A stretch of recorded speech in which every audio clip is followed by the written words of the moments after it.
Welcome to GBIRL, the podcast looking at the real business world of esports, gaming, and streaming with the people and personalities behind it all. Here is your host, Bill the Conqueror. Hey everybody, welcome back to the podcast. So in this one, we have another product demo. This time it's RutterAPI. It's an interesting product, helps you manage your e-commerce offerings across multiple platforms with a few lines of code. Decreases the amount of code that your developers will have to actually type out, which I thought was interesting. There's some other issues in there that we talk about. I was fortunate enough to have Eric Yu from Rutter talk to me about all of this, give me a short demonstration. It's good stuff. Thank you for tuning in. Please do like, share, subscribe to the YouTube channel. I'm enjoying making these product demonstration pitch videos for you. If you like them, please do comment below on a few things you'd like to see, and I'll talk to you soon. All right, Eric, you are gracious enough to join me today to talk about your product, Rutter API, which, and I'm going to give my thoughts, and if I'm wrong, feel free to correct me. So basically, what Rutter is, it's a dashboard by which you can manage your e-commerce products across multiple platforms, like WordPress, Shopify, WooCommerce, things like that. And so the reason that you and I connected is because you reached out to see if I'd be interested in learning more. I said yes, and I'm started thinking about this. Like most gaming organizations, most content creation organizations, they have merch, they have products that they sell, and they probably have them on multiple sites, multiple platforms all at once. And so I'm like, I could see a definite use for this. Manage multiple websites from a single spot, right? Yes, that's correct. That's correct. And I wanted to say as well, thank you so much, Bill, for having me. I'm super excited as well to talk to you and share what I'm doing, and really appreciate your time. Sure. Like you said, Rutter it is exactly what you said. We do help lots of different merchants and companies who help merchants connect different platforms. I think you mentioned some of the main ones, right. Shopify, WooCommerce, etc. Mm-hmm. What we've seen is a lot of merchants these days, whether they're in gaming or in content creation, they're multi-channel. So they have Shopify, they also have Amazon, because they kind of complement each other to be able to sell on multiple platforms. Right. So that's kind of where we come in, and we help you manage those different connections as well, or we help your developers do that. Right. And so to make it clear up front, what you're offering is a technical solution to other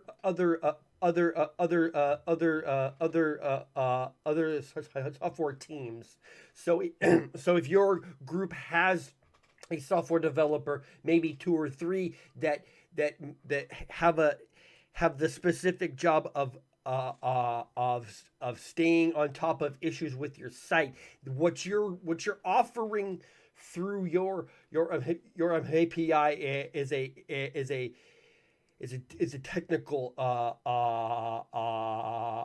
solution, right? Correct. Yeah, I'm just gonna.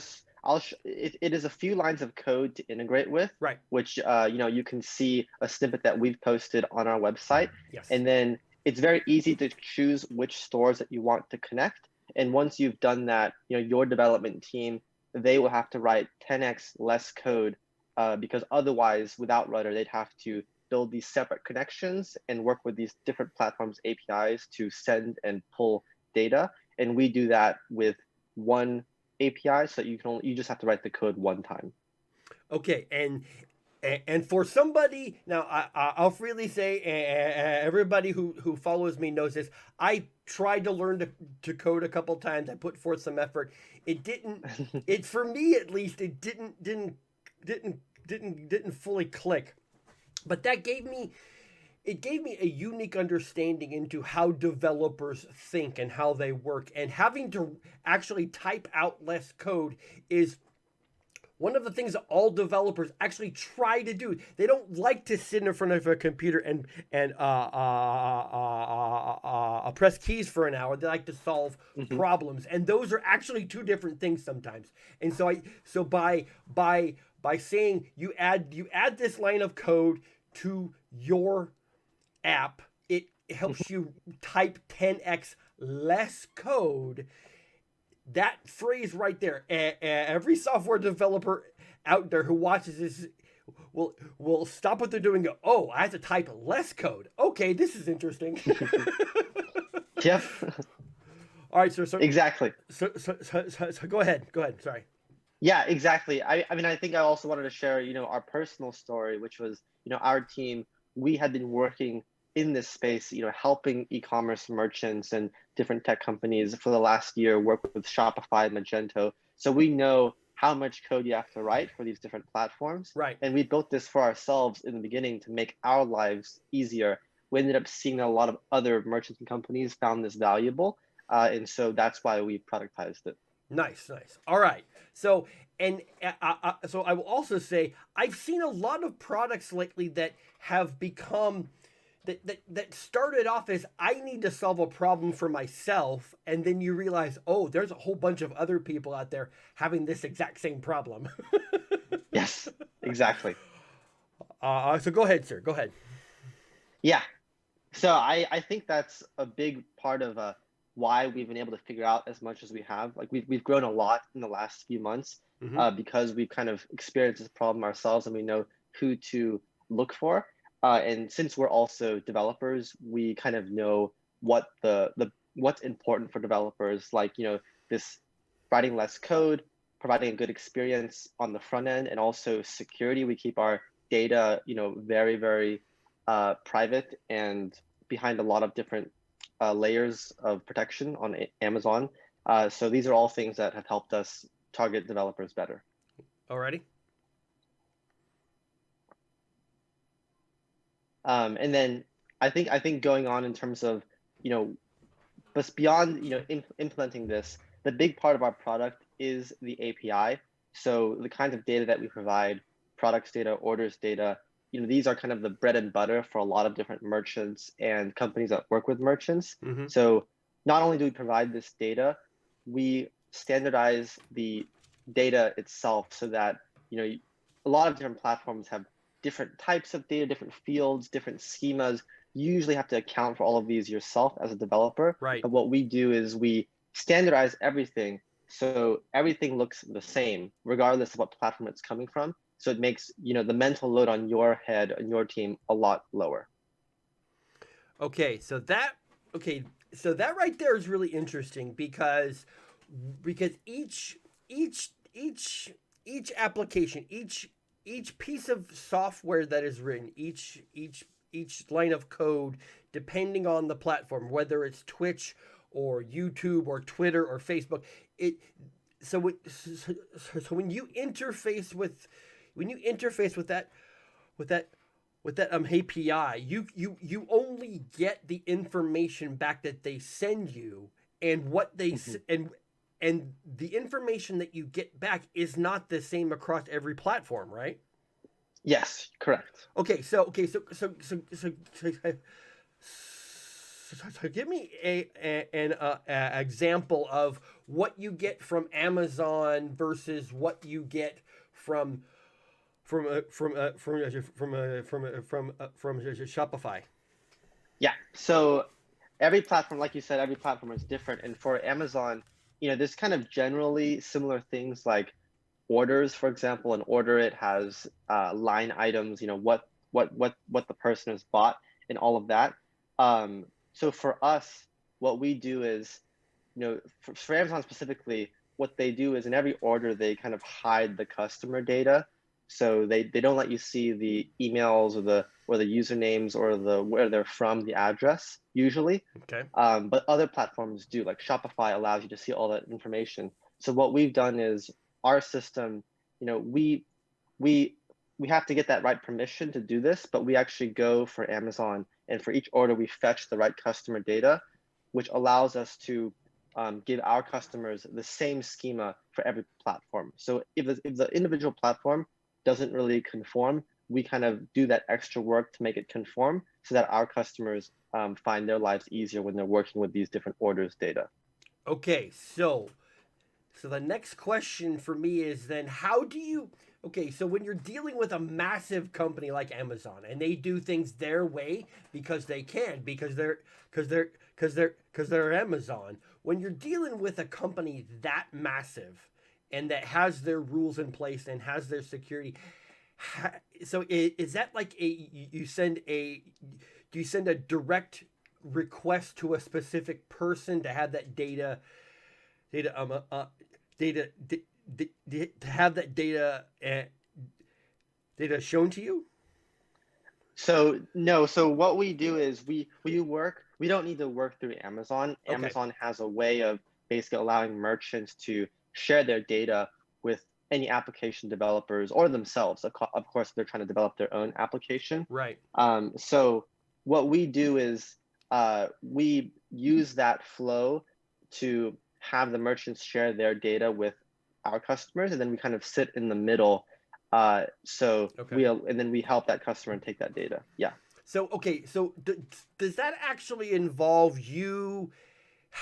Does that involve you having to how I phrase this? How does that involve you having to have access to certain pieces of information, but then you have to hold those on your own as something that hold that on your own as something that is private? Yes. So what we do is we do hold a little bit of that information along the way for Okay. caching purposes, so that if you request it again, usually we actually respond to requests for this data faster than the actual platform because our servers are all around the world. Okay. So we do it for that purpose, but we do delete the data pretty regularly so that we're not continually amassing a huge amount of private data for the merchants. Okay, got it. Okay, so the data comes from Amazon in a secure way. It sits in your servers securely up to a certain point, and then you would delete it all, right? Yes, exactly. And especially, this is related to, the European GDPR rules as well. Right. We work with all of those to make sure that we conform to any data regulations. So if someone wants to delete their data, we allow that through one of our endpoints. And we are a data processor for a lot of companies that are GDPR compliant. Okay, that's a good point that you bring up because I don't think people fully understand the differences between GDPR in the States, GDPR in the EU, and even Korea, Japan, China. So if I'm running an esports org and I want to sell products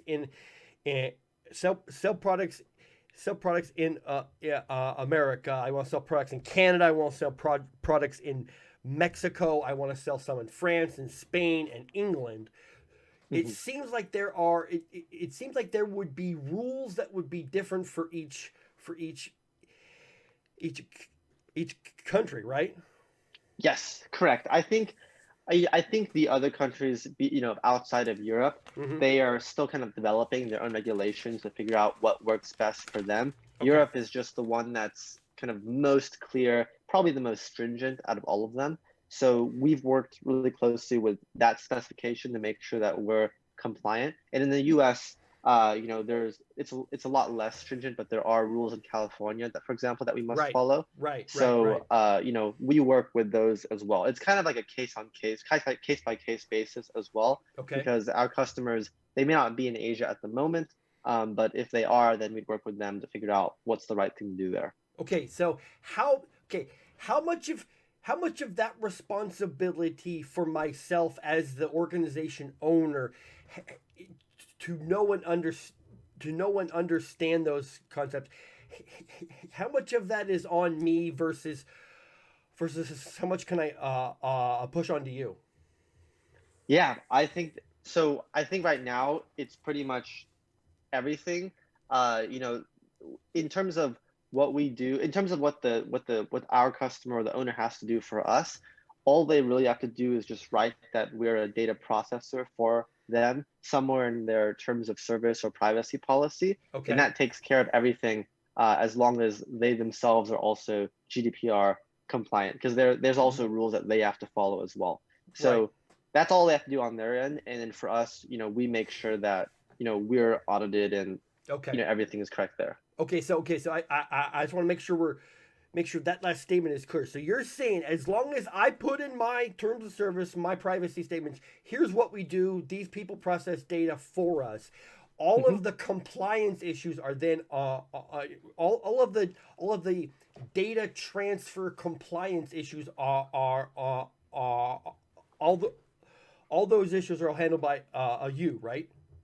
Yes, yeah, Okay. that's correct. And we were, when you list the data processors, we're in the same category as Google Analytics, for example, something that they'd have to list if as part of their data processors. We're just in that same category of processors, Okay. and all of these processors are usually GDPR compliant. Okay. And I wanted to make sure that we that little piece right, those last like I think it's like 2.5 minutes of conversation. I want to make sure that's very clear because as an esports org owner, I don't want to have to worry about whether or not the data I'm sending and receiving is compliant in Great Britain and Canada and Mexico and uh, Yep.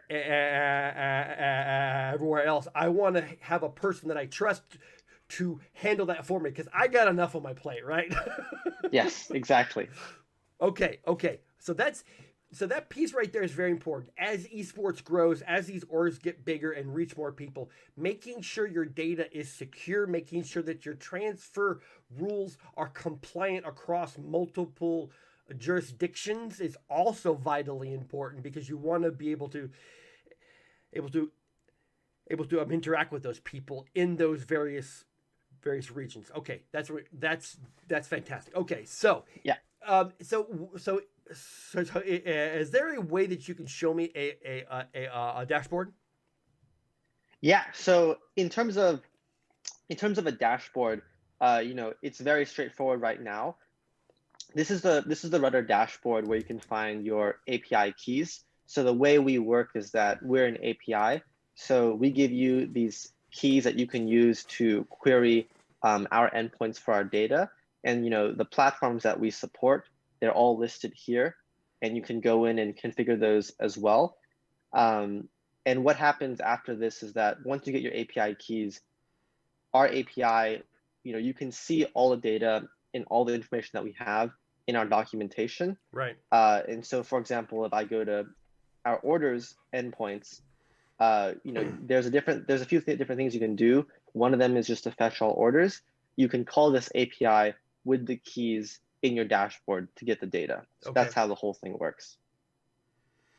So you can fetch all orders. So from the data that you get from the data that you get back from this, Hmm. how much can you parse it out? Like for example, if I want to specifically target females in Europe between the ages of 18 and 28 Hmm.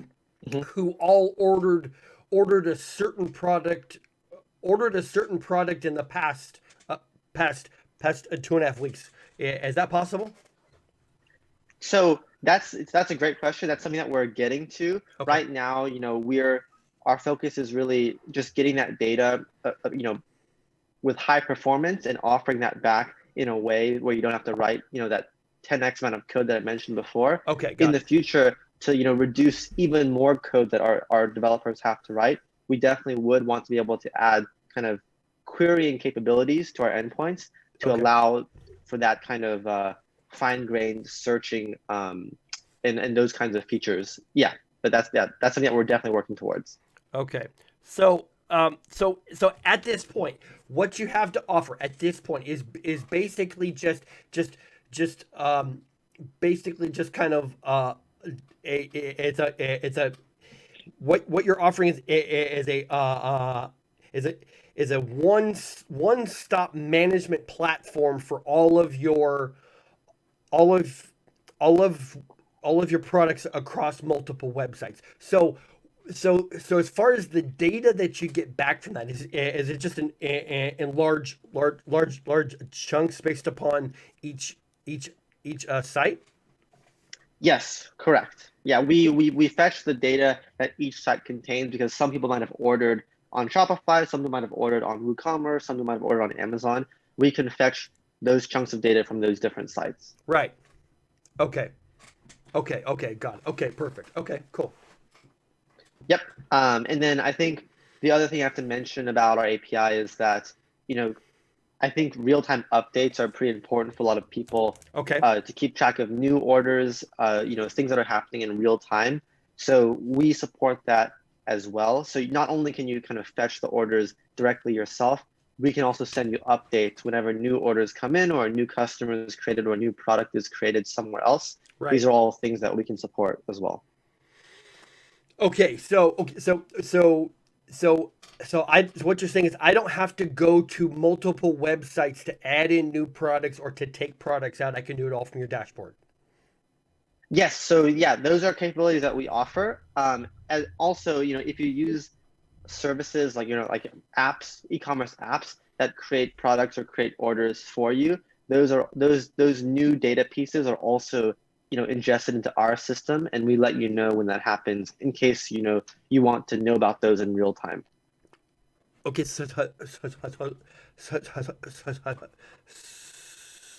What do you mean by that? Yeah, so if you use an application, for example, that that generates new products, like in your store, depending on what influencers are marketing your items at any given time. Okay. So for example, there's technology companies that will help stores generate products and recommend those that they think will sell well. So usually those products are created by this different application in your store. We would also know about those new products as part of our data system as well. Okay, so so like you said earlier, you're standing in the middle of the person trying to sell the products and all the websites that are actually selling the products, and so so you can see both ways. You can see it see back to the person making the product. Hey, there's this new product.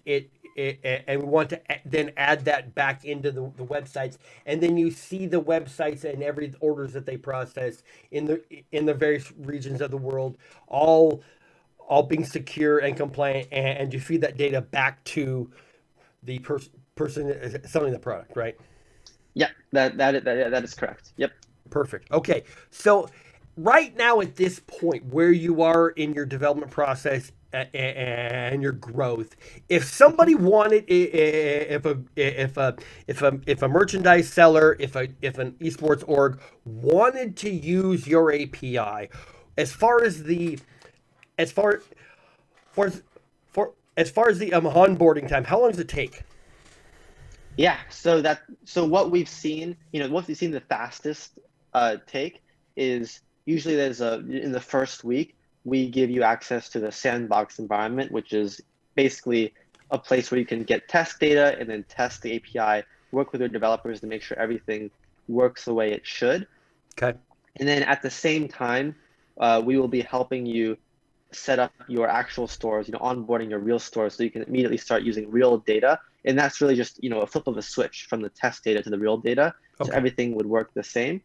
And then in the second week, usually at that point, any implementation you've already been taking care of will be done. And we can basically help you launch, this service internally or to your customers as well. Okay, so you're saying from the point of contact through the development process, through the testing process, to the end of actually going into production is about 2 weeks. Yes, so 2 weeks is what we've seen it usually takes. Obviously, when you use our product, it does require writing a little bit of code, but it saves you a lot of code in the long term. Right. It just depends on how much of that, the merchant needs to do, which is why, average around 2 weeks. And then after that, ongoing wise, we always provide support. And then obviously the APIs for the platforms like Shopify and Amazon that we work with, they're liable to change. And so what we do is we handle those changes on our end and make sure that they don't impact our, the merchants themselves that are using our API. Okay, so not only are you saving time with writing code, but you're also saving time on the so you're saving time on maintenance, right? Correct. Yeah. For us, the goal is to provide zero maintenance cost going forward. Okay, that's very important for people in software development, people in charge of developers too, is that not only am I writing less code, but then I don't have to pay extra money to have one of have one of my staff have 1, 2, 3, 4 of my staff maintenance. So okay. All right, so sorry about that. Okay, so you're saving money in actual development time. You're saving money when it comes to the maintenance end, which are two cost centers. So I guess the next obvious question is, me as an org owner, as a person in charge of the funds of my group, so is your as far as your revenue model, are you like is it a year contract? Is it a monthly thing? What do you charge? Yeah, so we're very flexible, and we try to find the best way that works with our customer. So what we prefer and what usually makes sense is a yearly contract. So it's like a monthly price or a yearly price, and for each month you get a certain number of API calls or number of connected stores, for example. These are kind of the limits that we adjust depending on the plan. But for a lot of people who are starting out, they may not understand how many API requests that they're going to make per month or how many stores are going to connect per month. Okay. So what we do is we also offer, in the beginning, a usage-based fee, like a pay-as-you-go model, Okay. where you can just pay, half a cent per API call to understand how much that looks. And then if you're using a lot, we can put you on a monthly or annual plan that has kind of a discount in volume included, but like gives you more predictable pricing, which is what a lot of people want. Right, and okay, so you have two models. You have the price per use model, and then you have a subscription model, and each one of those has value for the group based upon their own development. Because as somebody who's starting out, maybe you only have to worry about having your products on 2 or 3 sites versus 9. Okay, so it makes sense to start off with the usage base plan, but then at some point you're going to hit a threshold where you've processed so many orders, you've made so many API calls that you're like, yes, okay, we've now hit a threshold where it makes more financial sense to go with a full on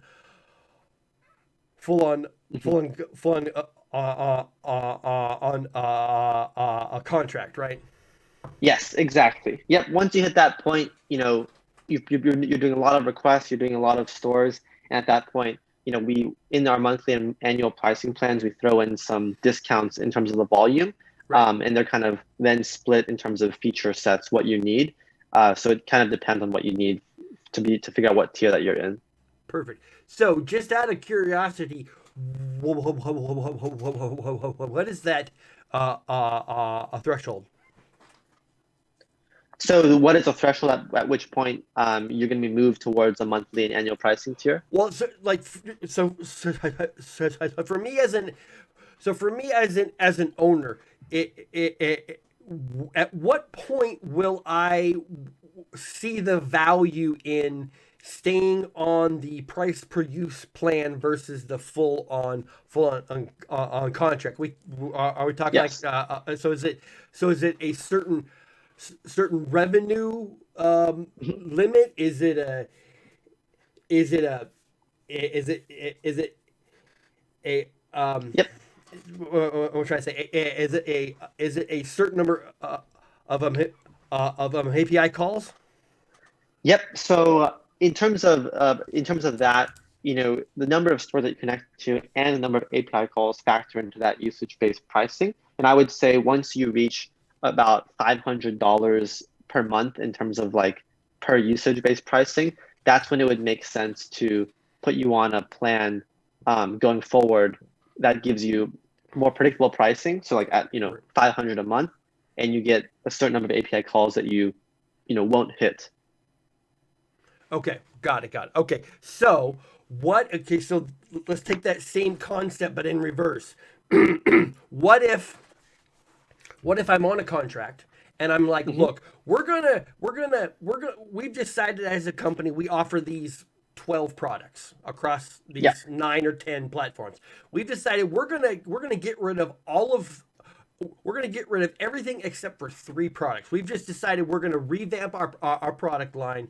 And so I come to you and say, look, Eric, in the short term, I need to go. I realize we're on a contract. I understand that, but I need to go instead of on the contract terms.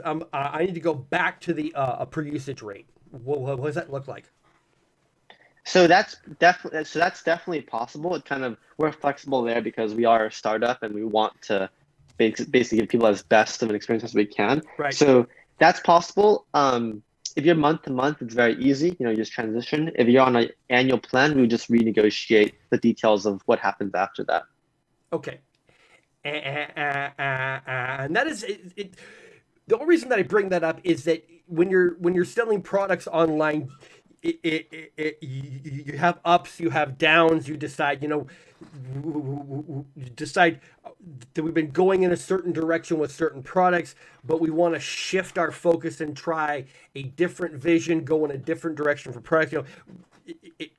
Being able to manage all of this from one dashboard is great, and I'm sure that these people say, Eric, you do a great job. We love you. We love the data that we get.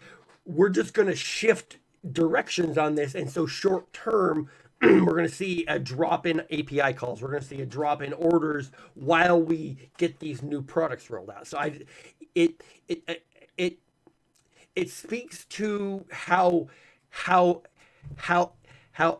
agile you have to be in this industry. Is that just because something works for 3 months, 6 months doesn't mean that you shouldn't shift your focus, maybe add products to the store, take certain products away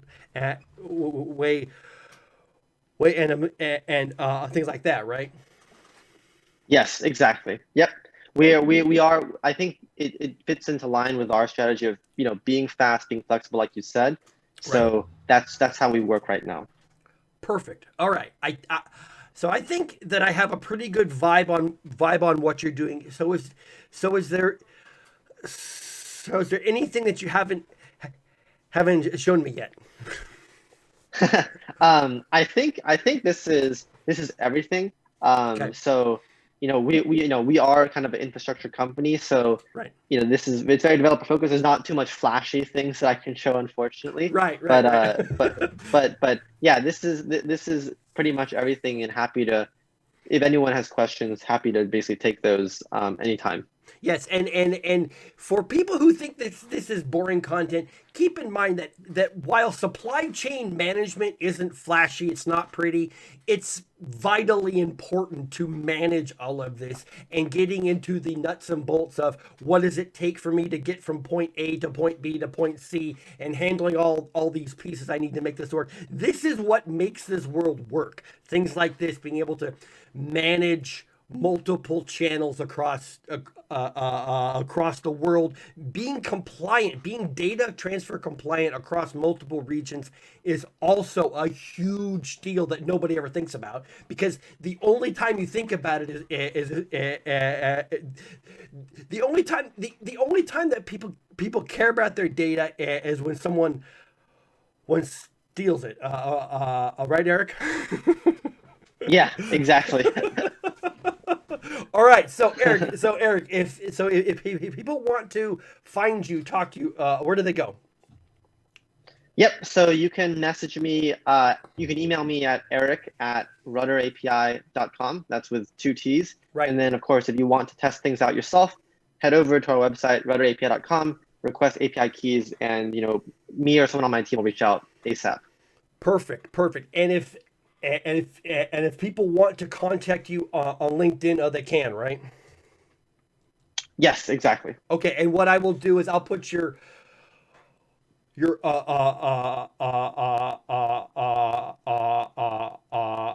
profile and the description below for everybody too. So. Yeah, I appreciate it. Thank you, Bill. Perfect. Everybody, thanks for tuning in.